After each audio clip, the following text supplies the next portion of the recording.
Ahibati fillah, ketahuilah bahwa dunia ini tidak bersahabat dengan siapapun. Camkan itu. Dunia ini tidak bersahabat dengan siapapun. Jangan pernah merasa ketika engkau taat sama Allah Azza wa Jal, dunia ini akan jadi surga buat kita. Engkau akan terlepas dari musibah. Karena engkau sering berangkat umroh dan haji. Engkau sering bersodakoh. Mungkin sebagian orang berpikir, aku tidak akan terkena musibah. Aku tidak akan terkena penyakit. Urusanku akan dimudahkan sama Allah Azza wa Jal. La. Nabi Adam alaihissalam. Nabi. Manusia pertama. Sejak turun di muka bumi ini, Allah kasih bala. Bagaimana beliau dipisahkan dari istrinya, Hawa. Entah berapa lama. Kalau kita membaca tafsir para ulama tentang pertemuan Nabi Adam dan Hawa, ada banyak cerita, ada banyak versi. Tapi wallahu a'lam bishawab mana yang benar. Tapi perpisahan mereka lama. Yang satu katanya diturunkan di India, yang satu katanya diturunkan di Jeddah. Cuma ada 2 manusia pada waktu itu. Bagaimana Allah uji mereka saling mencari. Sampai Allah pertemukan mereka. Kemudian keduanya ingin punya anak. Setiap kali hamil punya anak, meninggal anaknya. Nabi. Sampai akhirnya dikasih anak. Ternyata anaknya saling membunuh. Gimana ayah yang dikatakan di beberapa tafsir bahwa Nabi Adam ini jadi cerita Israiliyat ya. Yang jangan dipercaya, jangan ditolak. Kecuali bertentangan dengan agama. Katanya Nabi Adam alaihissalam pada waktu itu berangkat haji. Tahu-tahu pulang sudah mendapati Habil dibunuh oleh Qabil. Gimana seorang ayah mendapati anaknya membunuh anaknya yang satunya? Hadid dunia jemaah. Kemudian Nabi Nuh alaihissalam. Bagaimana berdakwah 950 tahun anaknya nggak masuk Islam. Makanya sebagian orang tua mendapatkan ujian di anaknya sekarang. Anaknya durhaka. Anaknya jauh dari kata Nabi Nuh alaihissalam. Yang kita akan berpikir seharusnya Nabi Nuh berdoa memohon kepada Allah. Allah kabulkan doanya anaknya jadi soleh. Anaknya masuk Islam. Enggak. Allah tidak menjadikan dunia ini sebagai tempat dikabulkannya semua doa. Tidak. Allah janji semua doa dikabulkan. Tapi bukan di dunia saja. Istrinya. Gimana coba? 950 tahun didampingi oleh istri yang berkhianat sama suami. Bukan urusan ranjang pengkhianatannya. Tapi urusan dalam keimanan. Antum baru hidup 10 tahun sama istri sudah mengeluh. Ya Allah Ustaz gak kuat sama istri anak. Nabi Nuh 950 tahun. Baik, kemudian Nabi Saleh. Sebelumnya Nabi Hud, Nabi Saleh. Bagaimana beliau datang kepada kaumnya mengajak mereka kepada Allah. Mereka minta mukjizat. Allah keluarkan onta dari batu. Onta itu hamil. Agar mereka yakin ini onta beneran. Dan onta itu punya anak. Apa yang dilakukan kaumnya? Dibunuh itu onta. Lalu mereka mau membunuh Nabi Saleh alaihissalam. Nabi Ibrahim. Siapa yang gak tahu dengan ceritanya Nabi Ibrahim. Anda ingin kita mulai sadar dengan hakikat kehidupan dunia ini. Sehingga tumbuh keyakinan yang membuat kita ringan menghadapi apapun dalam kehidupan. Nabi Ibrahim alaihissalam ditelanjangi, dilemparkan ke api. Nabi yang berdakwah mengajak kepada Allah. Kemudian beliau harus hijrah meninggalkan kaumnya. Kalau Nabi Nuh diuji sama anaknya, Nabi Ibrahim diuji sama bapaknya. Ayahnya sendiri. Mungkin sebagian kita mengalami itu. Dapat ayah yang zalim. Dapat ayah yang kafir. Dapat ayah yang fasik. Dapat ayah yang tidak bertanggung jawab. Nah itu ujian. Engkau harus yakin ini memang ujianmu. Nabi Ibrahim ingin punya anak. Nabi berdoa sampai umur 86 tahun. Baru dikasih anak. Antum baru umur 50 tahun sudah putus asa. Kayaknya saya nggak dikasih anak sama Allah. Anak sudah ke dokter. Ternyata anak mandul. Ternyata istri anak mandul. Baik. Dokter mengatakan itu.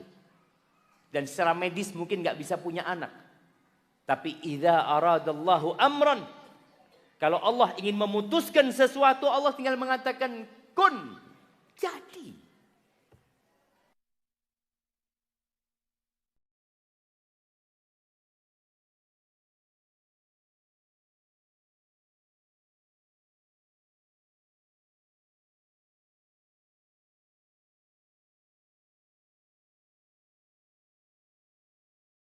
Barusan mati lampu itu padam listrik itu sudah dicatat 50.000 tahun sebelum penciptaan langit dan bumi. Yakin antum jamaah? Bentar lagi mati lagi, wallahu a'lam. Kita tunggu. Iya, Nabi Ibrahim alaihissalam ingin punya anak sampai umur 86 tahun baru Allah kasih. Dan Allah bisa kasih anak jamaah tanpa ada suami. Nabi Isa alaihissalam. Artinya nggak ada yang mustahil buat Allah. Lalu kenapa kita nggak yakin sama Allah Azza wa Jalla? Kenapa sebagian kita masih ragu dengan kekuasaan dan kebesaran Allah Jalla Jalaluh? Itu Nabi Ibrahim alaihissalam. Nabi Ismail dikasih ujian. Bapaknya mau menyembelih dia. Dan ujian itu lebih besar buat Nabi Ismail apa lebih besar buat Nabi Ibrahim? Ayah jamaah harus nyembelih anaknya. Nak, aku nunggu engkau nak 86 tahun. Ditunggu nih anak. Sampai lahir bagaimana orang tua berpikir akan ada penerusnya yang melanjutkan dakwah dan perjuangan ini. Tahu-tahu datang perintah sembelih anak. Mau ngomong apa Nabi Ibrahim? Ngomong sama anaknya. Inni ara fil manami anni adbahuk. Aku bermimpi menyembelihmu nak. Fandur madza tara. Coba engkau pikirkan. Gimana pendapatmu? Tanpa banyak berpikir Ismail. Ya abati fa'al ma tu'mar. Satajiduni insyaallah minas sabirin. Masya Allah, dapat anak yang berbakti. Tapi tetap harus disembelih anaknya. Berangkat Nabi Ibrahim ambil pisau. Beliau asah itu pedang, itu pisau. Kemudian beliau benar-benar letakkan di lehernya anaknya. Kita kan sekarang dengar ceritanya tahu-tahu diganti sama domba. Kasih domba yang besar ya. Nabi Ibrahim meletakkan itu pisau benar-benar diletakkan di leher anaknya siapa? Enggak ada beliau, ya Allah, apa engkau mau kasih ganti sama domba? Ini cerita kita sekarang. Buat Nabi Ibrahim enggak ada cerita domba itu. Yang ada dalam benak Nabi Ibrahim, aku melaksanakan perintah Tuhanku dan semoga Allah ridho sama aku. Ismail mengatakan lakukan ya Abah. Semoga Allah ridho sama kita. Allah kasih ganti. Karena keyakinan mereka melaksanakan perintah Allah Azza wa Jalla. Nabi Ya'qub alaihissalam. Nabi Ya'qub punya istri 2. Dan kalau antum tahu bagaimana perjuangan Nabi Ya'qub menghadapi kecemburuan kedua istrinya. Yang nanti akan berdampak kepada anak-anak. Siapa yang tahu? Kenapa Nabi Ya'qub itu perhatian lebih sama Nabi Yusuf? Nah. karena adabnya. Bukan. Nah, karena Nabi Yusuf pernah mimpi. Dia sebelum mimpi, sebelum bicara adab itu, saudara-saudaranya sudah melihat perhatian Nabi Yakub ini lebih sama Yusuf alaihissalam. Yang menyebabkan mereka merasa iri gitu. Nah,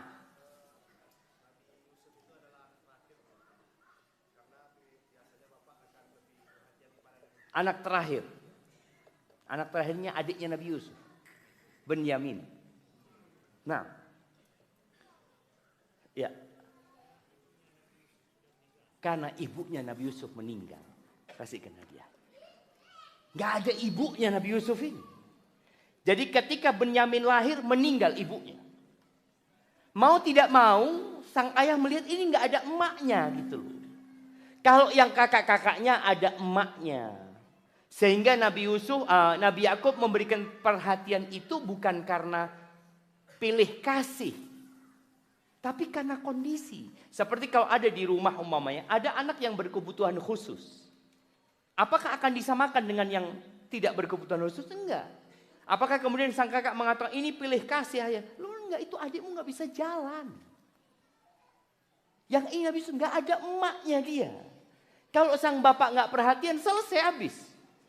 Kalau ada emaknya, bapak keluar kota, tetap ada yang ngurusin anaknya. Jadi memang perhatian Nabi Yakub itu bukan karena pilih kasih. Karena memang kondisi anaknya berkebutuhan khusus. Ditinggal mati oleh ibunya. Benyamin juga seperti itu. Makanya dikatakan Yusuf dan saudaranya lebih dicintai. Yusuf dan saudaranya itu lebih dicintai daripada kita semua. Enggak. Karena kondisi kebutuhan khusus. Udah kasih hadiah. Masya Allah. Baik. Selesai. Nabi Yakub diuji sama anaknya. Yusuf cilik ini diuji sama saudara-saudaranya. Mau dibunuh jemaah. Gimana? Akhirnya mereka musyawarah. Enggak, jangan dibunuh. Udahlah. Dibuang saja. Allahu Akbar. Dan mereka buang. Selesai dibuang. Ujian Nabi Yusuf selesai? Enggak. Diuji lagi dia. Menjadi budak. Diperjual belikan. Kemudian diangkat anak. Kemudian setelah itu digodain sama perempuan. Setelah itu dipenjara. Dunia ini gak bersahabat dengan siapapun. Jangan pernah berpikir ketika engkau jadi orang soleh. Dunia ini jadi surga buat engkau. Nabi SAW mengatakan ad-dunya sijnul mu'min wa jannatul kafir. Dunia ini penjara buat orang mukmin. Ini yang antum harus yakin. Penjara buat orang mukmin itu. Dan surga buat orang-orang kafir.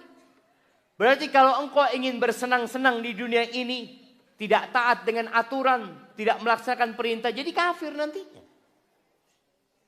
Makanya setinggi apapun keimanan seseorang, itu tetap akan dikasih bala dan ujian. Bahkan kata Nabi SAW, asyaddun nasi bala'an al-anbiya. Manusia yang paling dahsyat balanya siapa? Para nabi. Taib Nabi Musa alaihissalam. Ya Allah ya, ujian buat Bani Israel. Bagaimana Fir'aun itu menyembelih anak laki-laki mereka. Lahir disembelih. Bukan dibunuh ya. Kan ada yang dibunuh dibuang atau apa. Allah mengatakan yuzabbihuna abna'ahum. Disembelih. Ditungguin emaknya itu lahiran di dalam. Udah dikirim tuh namanya bidan-bidan pada waktu itu. Laki keluar sembelih. Ujian buat Bani Israel. Lahir Nabi Musa. Dibuang Nabi Musa. Hidup di istana Fir'aun. Kemudian dikasih ujian lagi. Dia mau melerai dua orang yang bertengkar. Tahu-tahu mati yang didorong sama Nabi Musa AS. Nabi Musa harus mengembala kambing meninggalkan Mesir. Gak tahu dia mau kemana aja. Gak tahu. Minta petunjuk sama Allah berangkat ke Madian. Di sana singkat cerita beliau menikah. Dengan mahar. Apa maharnya? Nah, apa maharnya? Yang kecil.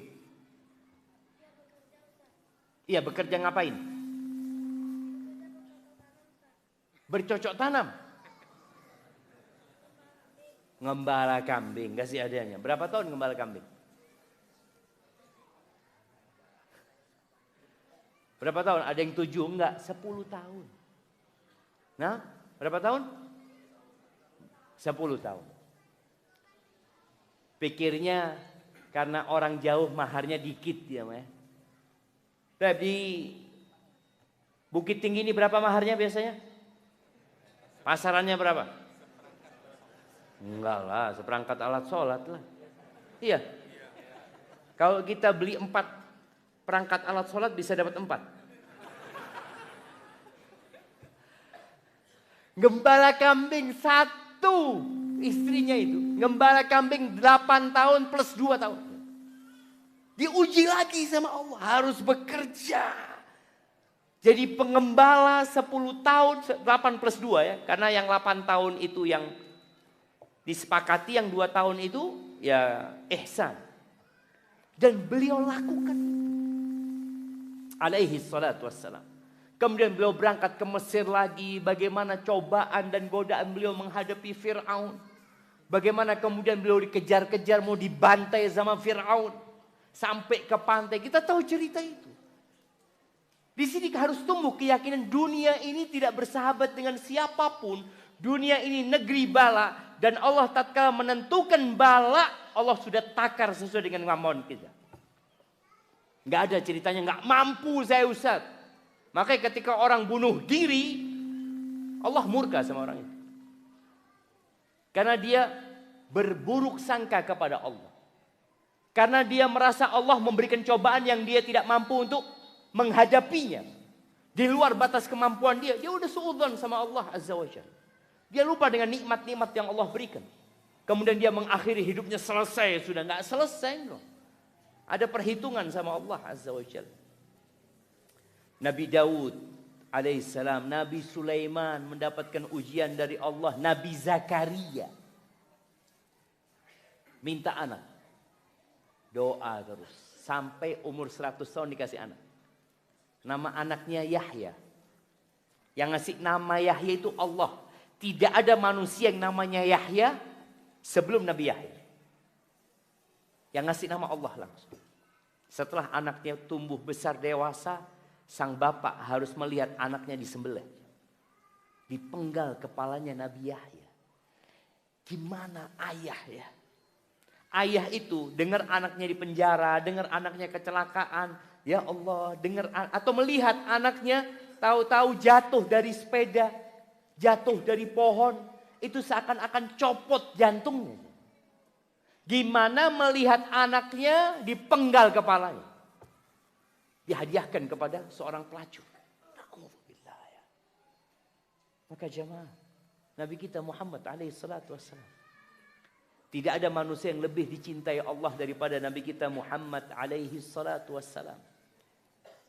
Dan bagaimana Allah berikan ujian kepada beliau. Lahir langsung diuji. Lahir jemaah. Langsung Allah kasih ujian. Nggak ada bapaknya. Kemudian umur 6 tahun ditinggal emaknya. Sallallahu alaihi wasallam. 8 tahun tinggal kakeknya. Kemudian hidup bersama pamannya. Gembala kambing. Kerja ikut orang. Berangkat ke Syam. Melakukan perjalanan jauh. Cuma merantau beliau alaihi salatu wassalam. Beliau lakukan itu. Setelah jadi nabi. Selesai. Enggak. Allah berikan ujian bertubi-tubi.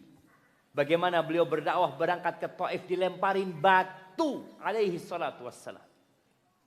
Beliau ingin menyelamatkan penduduk Taif dari neraka. Tapi yang beliau dapatkan adalah lemparan batu dari mereka. Berdarah-darah kaki Nabi alaihi salatu wassalam.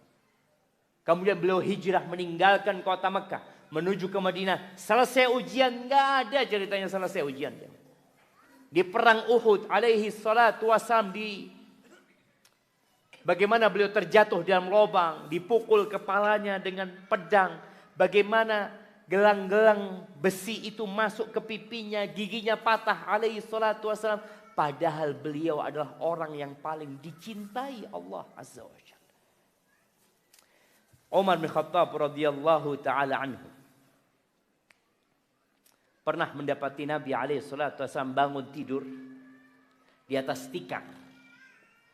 Yang kemudian tikar itu membekas di lambung Rasul SAW, garis-garis ya. Kita tuh sekarang tidur di atas kasur yang empuk. Kasurnya itu sampai membekas kita. Jadi kalau kita tidur itu ada bekasnya kita di kasur. Ini Nabi SAW bekasnya tikar itu membekas di perut Nabi SAW. Umar menangis. Umar mengatakan, ya Rasulullah, Kisra wa Kaisar. Itu Raja Persia, Kaisar Romawi. Mereka tidur di atas sutra. Mereka bergelimang harta dan kenikmatan. Engkau seperti ini ya Rasulullah. Apa kata Nabi SAW? Afi syakin anta ya Umar. Engkau ragu Umar. Ini bicara keyakinan. Engkau ragu ya Umar. Dengan kebenaran agama ini. Ala tardu an takuna lana al-akhirah wa lahumud dunya. Apa engkau enggak ridho buat kita akhirat kekal, abadi, selama-lamanya, dan buat mereka dunia yang cuma sebentar ini. Di hadis lain beliau alaihi salatu wasallam mengatakan, mali walid dunya. Apa kepentinganku sama dunia ini Umar? Apa? Apa kepentingan kita dengan dunia? Aku itu hanya seperti musafir atau pengendara. Karakibin istadalla tahta syajaratin. Yang istirahat di bawah pohon bernaung ya dari panasnya mentari. Thumma raha wa tarakaha. Kemudian pergi meninggalkan pohon itu selama-lamanya. Dan waktu di bawah pohon itu adalah fase kita di dunia. Berapa lama coba? Ada yang mau hidup 200 tahun? Kita doakan di sini. Semoga umurnya 220 tahun. Nah, orang ingin umur panjang tapi nggak terlalu panjang juga kata dia. Janganlah. Mau 150 tahun? Enggak. Karena tahu dia capek. Lelah dia dengan dunia ini. Dengan bertambah umurnya. Tadi ada yang ngomong sama anak. Ustaz datang ke Bukit Tinggi ini. Dari jenggotnya hitam Ustaz. Sampai banyak putihnya. Nah. Hadir dunia jemaah. Kita akan meninggalkan dunia ini. Maka kata Nabi alaihissalam, mali walid dunya. Apa urusanku sama dunia? Sedangkan yang dalam benak kita musibah itu dunia terus. Yang kita beratkan. Ahibati fillah. Dunia ini bergejolak. Berubah-ubah. Pagi ketawa, sore menangis. Ada yang malam pesta ria, pagi di rumah sakit. Kita melihat seperti itu. Manusia-manusia yang mungkin kita lihat senang hidupnya, tahu-tahu dapat berita cerai sama istrinya. Ribut sama istri. Orang yang dianggap adalah percontohan rumah tangga ideal, tahu-tahu berantakan rumah tangganya. Kita sebelum Covid, Masya Allah, semua orang mungkin hidup di atas kenikmatan. Allah kasih Covid, selesai semua. Maka dibutuhkan yang namanya al-yaqin. Keyakinan. Dalam menghadapi dunia ini. Yakin dengan apa? Yakin dengan Allah. Yakin bahwa Allah itu lebih sayang sama kita daripada orang tua kita. Udah waktunya azan? Belum. Yakin itu adalah ilmu yang mengakar di dalam hati, yang gak berubah dan berganti. Tetap. Yakin Allah itu maha terpuji. Ketika kita membaca Asma'ullah Al-Husna, Allah itu Ar-Rahman Ar-Rahim. Allah itu Al-Malik Al-Quddus. Allah itu suci dan selamat dari segala kekurangan. Tidak ada tindakan Allah yang salah. Tidak ada perbuatan Allah yang tidak adil. Tidak ada ketentuan Allah yang tidak tepat. Nggak ada.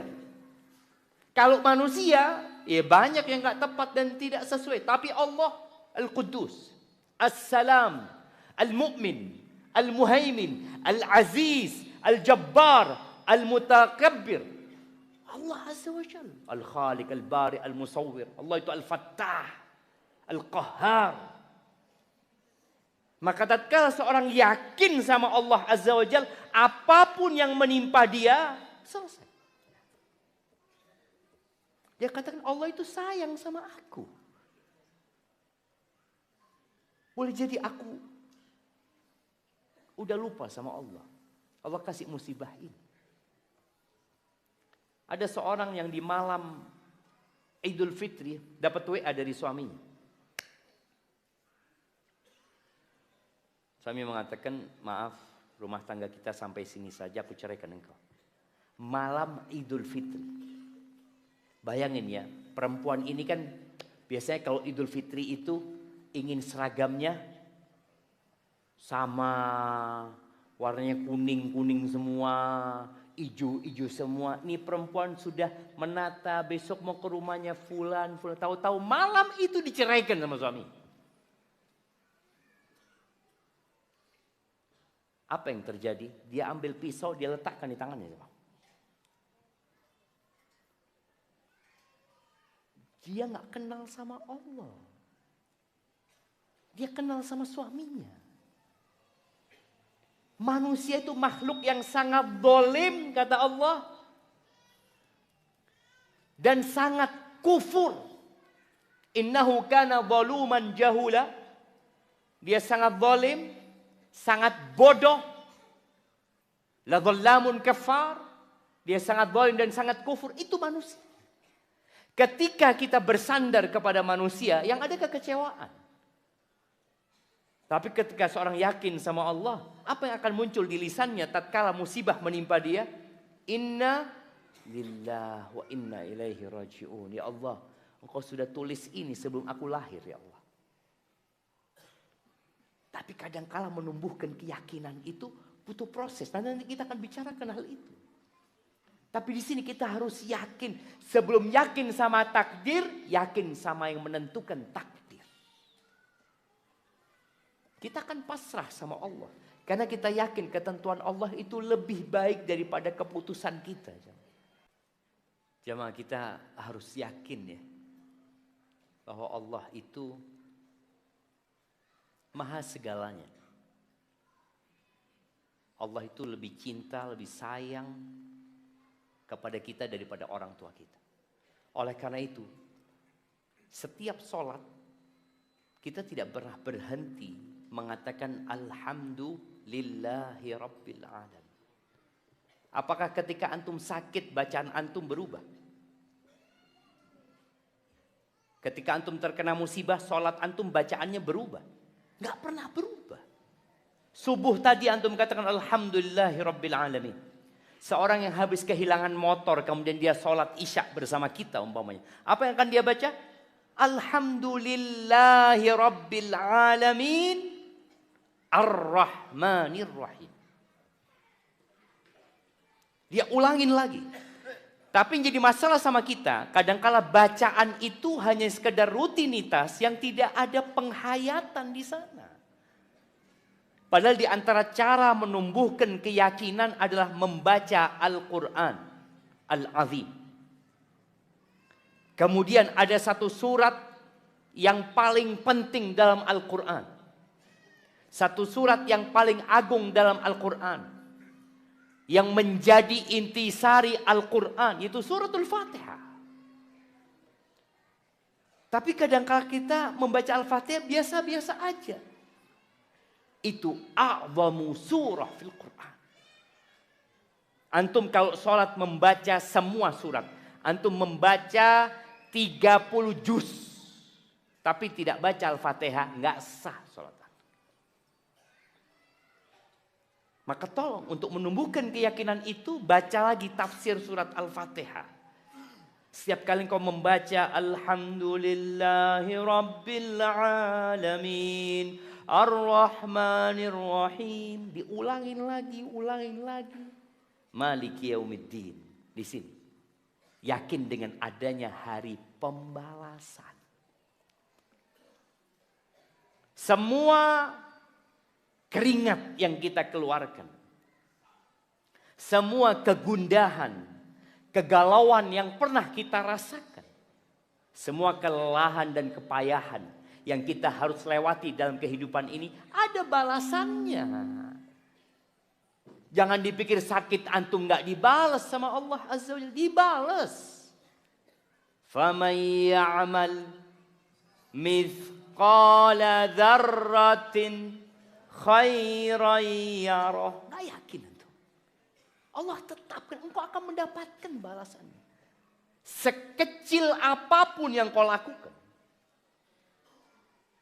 Bahkan orang yang bersabar itu, Allah akan kasih balasan tanpa perhitungan. Innama yuwaffas sabiruna ajrahum bighairi hisab. Orang-orang yang sabar itu dikasih pahala sama Allah tanpa perhitungan. Antum gimana ya? Kalau masuk ke minimarket, dapat voucher. Atau supermarket, nih dapat voucher 500.000. Seneng nggak? Alhamdulillah. Tapi ketika antum milih di sana, milih yang 500.000 harganya. Tapi gimana ketika antum masuk supermarket dikatakan terserah antum. Allahu Akbar. Makanya orang-orang yang afiyah, ahlul afiyah, yang hidupnya senang, tetap dapat balak dia. Cuma mungkin balaknya nggak sama, satu sama lainnya nggak sama. Ada orang yang balaknya terus Allah berikan karena tingkat keimanan dia. Orang yang hidupnya senang ini pada hari kiamat, Nabi alaihissalam mengatakan, yawaddu ahlul afiyati yaumal qiyamah anna juludahum quridat bil maqari lima yarawna min thawabi ahlil bala. Orang-orang yang hidupnya mungkin ya sedikit balaknya pada hari kiamat, tatkala Allah membagikan pahala kepada orang-orang yang hidupnya penuh dengan bala, dia kepingin kulit mereka digunting-gunting zaman supaya dapat pahala itu. Tapi selesai.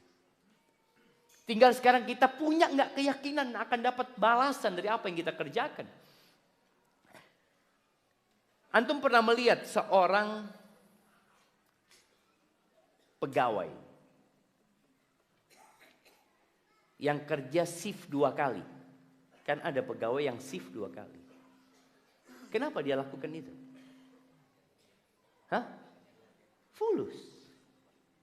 Dia cari fulus. Fulusnya langsung. Enggak Ustaz. Kapan? Nanti akhir bulan. Tapi dia tetap bekerja. Terus dia bekerja.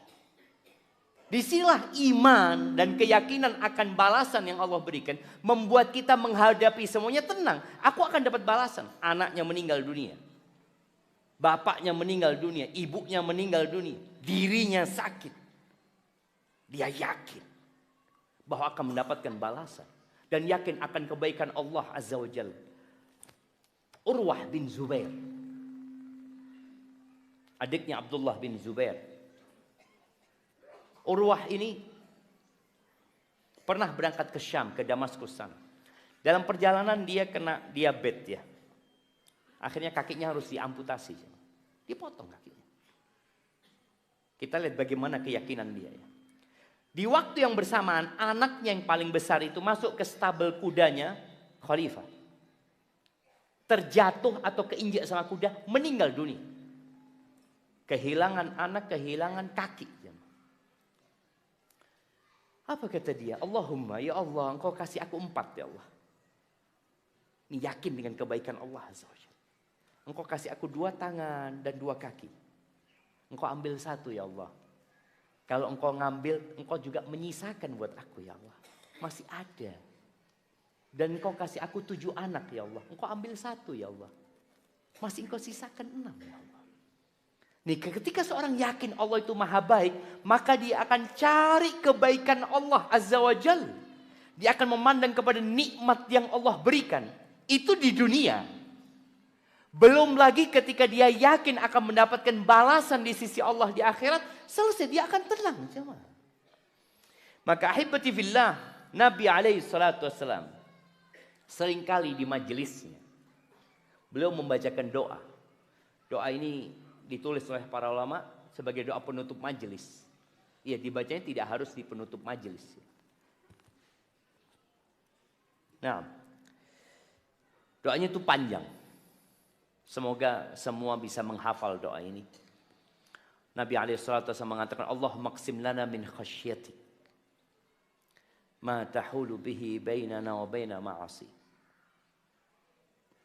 Ya Allah, kami minta engkau bagikan buat kami ya Allah rasa takut kepadamu, yang dengannya kami terhindar dari perbuatan maksiat. Berapa banyak orang yang berilmu tapi tetap maksiat. Tahu itu dosa. Tahu itu gak boleh. Kenapa dia lakukan? Karena rasa takutnya hilang. Maka Nabi memohonkan alaihi salatu buat para sahabatnya. Bagikan buat kami ya Allah rasa takut kepadamu. Bukan fulus yang diminta. Bukan emas. Bukan tahta. Bukan wanita. Min khasyatik. Bagikan buat kami rasa takut kepadamu ya Allah. Yang dengannya aku terhindar dari perbuatan kemaksiatan. Wa min ta'atika ma tuballighuna bihi jannatak, dan berikan kepada kami ketaatan, beri taufik kepada kami untuk bisa taat dan patuh kepadamu. Ma tuballighuna bihi jannatak, yang dengannya engkau bisa sampaikan kami ke surgamu ya Allah.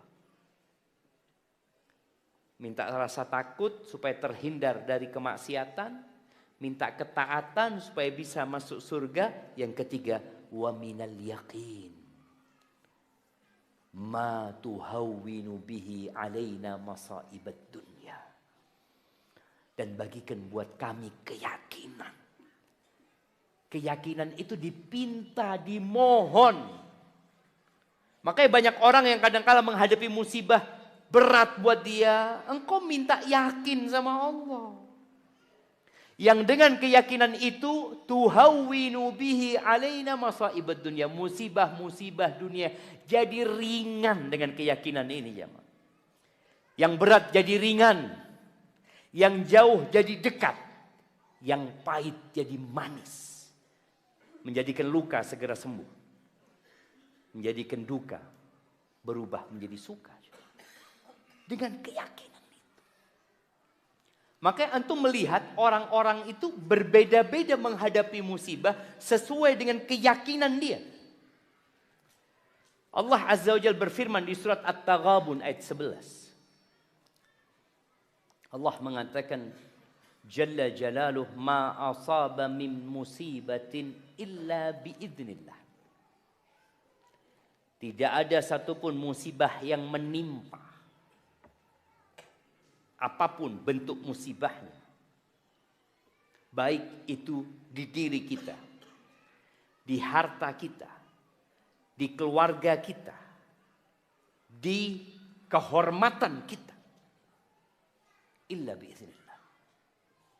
Melainkan itu terjadi dengan izin Allah Azza wa Jalla. Ada musibah pribadi, ada musibah secara menyeluruh. Semuanya terjadi karena izin Allah Azza. Oh, ini gara-gara fulan Ustaz. Boleh jadi fulan penyebab. Tapi yang menetapkan dan memutuskan siapa? Allah Azza wa Jalla. Berapa banyak orang yang ingin membunuh Nabi SAW. Tapi gak terbunuh Nabi SAW. Tapi kalau Allah tetapkan, Umar bin Khattab lagi sholat dibunuh. Mati. Selesai. Itu ketentuan Allah dengan izin Allah. Di Masjid Nabawi. Di tempat paling aman. Di mihrab tempat pengimaman. Ma asaba min musibatin illa biiznillah. Wa may yu'min billahi yahdi qalbah. Nih, barang siapa yang beriman, barang siapa yang yakin bahwa musibah itu adalah ketentuan Allah dan Allah itu Maha Pengasih, Maha Penyayang, Allah itu Maha Bijaksana, dia yakin dengan itu, yahdi qalbah. Allah akan kasih hidayah di hatinya. Jadi tenang dia menghadapi. Dia akan mengatakan inna lillahi wa inna ilaihi raji'un. Di dalam hadis yang diriwayatkan Ibnu Majah dari Jabir bin Abdullah radhiyallahu anhuma, Rasulullah sallallahu alaihi wasallam bersabda, "Inna ruhal qudus nafatha fi ru'i." Fi raw'i. Sesungguhnya Jibril alaihissalam, Ruhul Qudus, itu menghembuskan di jiwaku, annahu lan tamuta nafsun hatta tastakmila rizqaha, bahwa enggak akan ada orang mati kecuali rizkinya sempurna. Antum kalau pulang sandalnya hilang, kira-kira apa yang antum akan ucapkan? Ini sudah ngaji masih nyuri sandal. Antum langsung nyalahkan pengurus masjid yang ngaji. Kenapa antum tidak mengatakan inna lillahi wa inna ilaihi raji'un? Kalau rizki ana balik. Betul loh jamaah. Berapa banyak orang yang ketinggalan handphonenya, balik kalau rizkinya. Kalau enggak rizkinya, di rumah kebakaran tuh handphone. Di rumah. Allah kalau mau memberikan bala itu enggak harus nunggu antum di luar rumah. Ada orang yang mengatakan, ya Allah Ustaz, saya takut naik motor Ustaz. Takut ditabrak mati nanti. Emangnya antum lihat di jalan tiap hari orang mati tabrakan? Enggak. Antum di kamar antum bisa kejatuhan genteng. Kalau Allah mau. Ini bicara rizki. Enggak akan ada orang mati kecuali rizkinya sudah sempurna.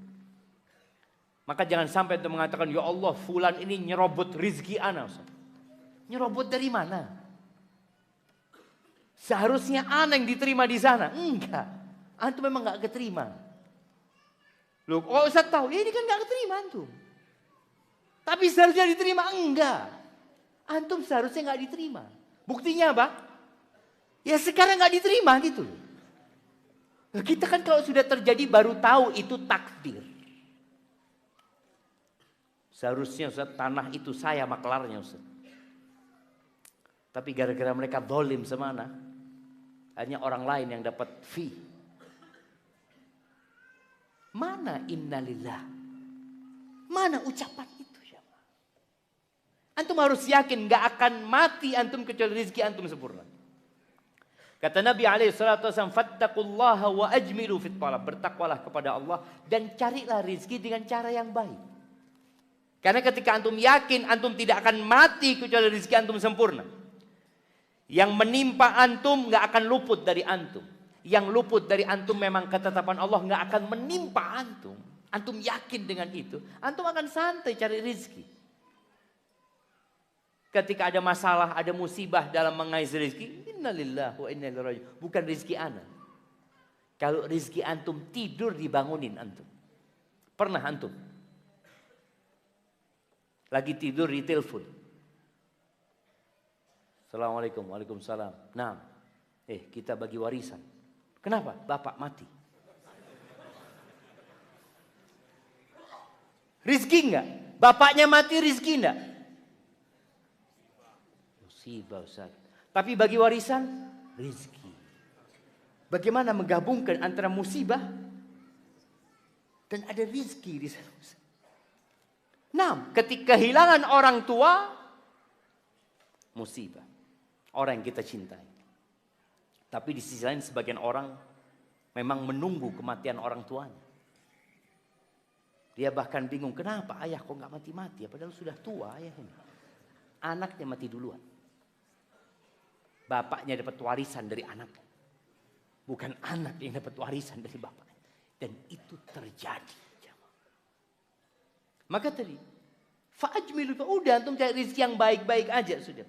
Fa'innahu la yunalu ma indallah illa bi ta'atih. Yang di sisi Allah nggak akan bisa diraih kecuali dengan ketaatan kepada Allah. Yakni keridhaan Allah, barokah dari Allah nggak akan diraih dengan ketaatan kepada Allah. Berapa banyak orang yang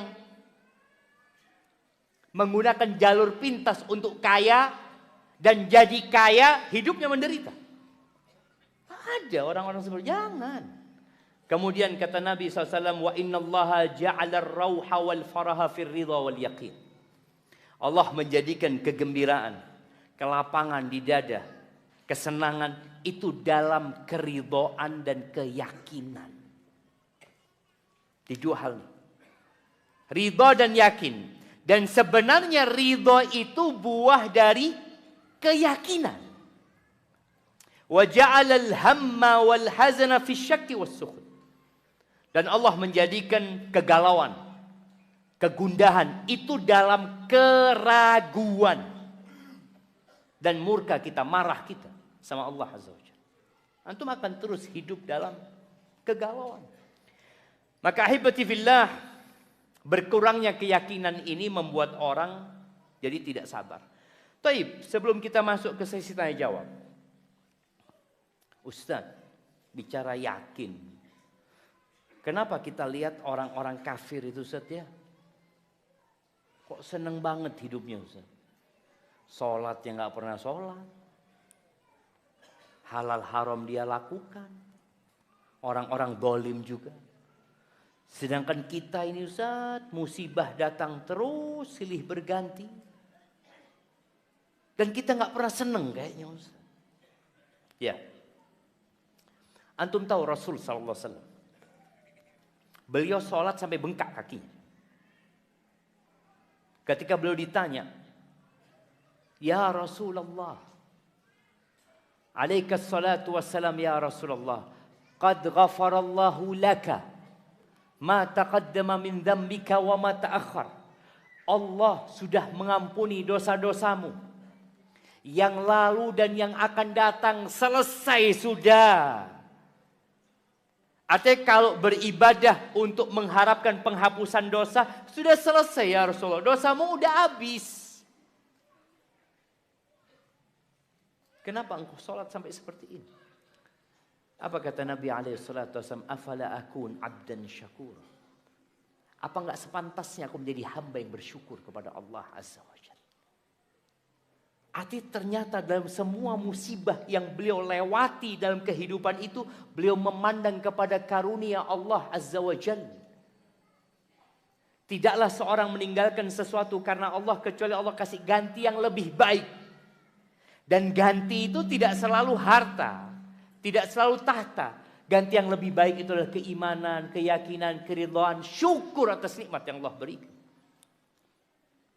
Dan orang mukmin ini di hadapan Allah Azza wa Jalla adalah seorang pesuruh, budak, atau pegawai kasar.